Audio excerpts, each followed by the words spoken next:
what I had to do was look at one of the plastic bags, you know, so, you know, just in looking really closely to it and trying to create the grid pattern for it, to actually then, you know, hand produce it using a traditional loom.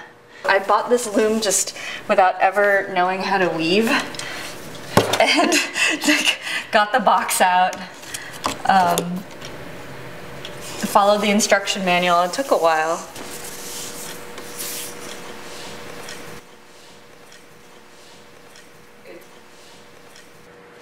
Okay, cool. So let's try this out.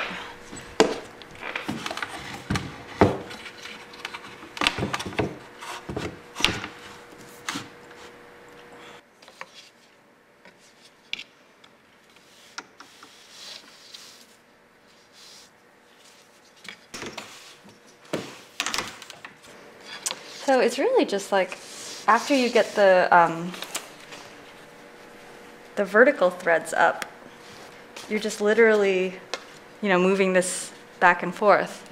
So if you can imagine, like, the more complicated designs, what has to come up and what has to come down, they've got these different jigs, or in some cases, sometimes just multiple heddles, these things.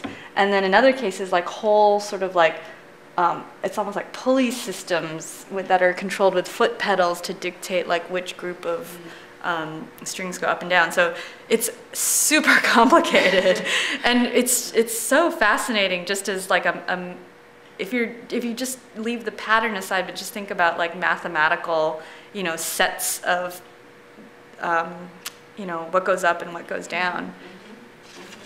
It's quite elegant. I guess creativity comes into it too.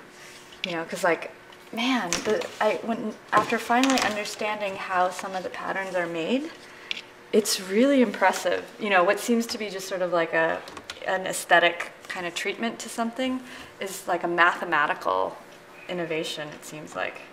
It's pretty neat.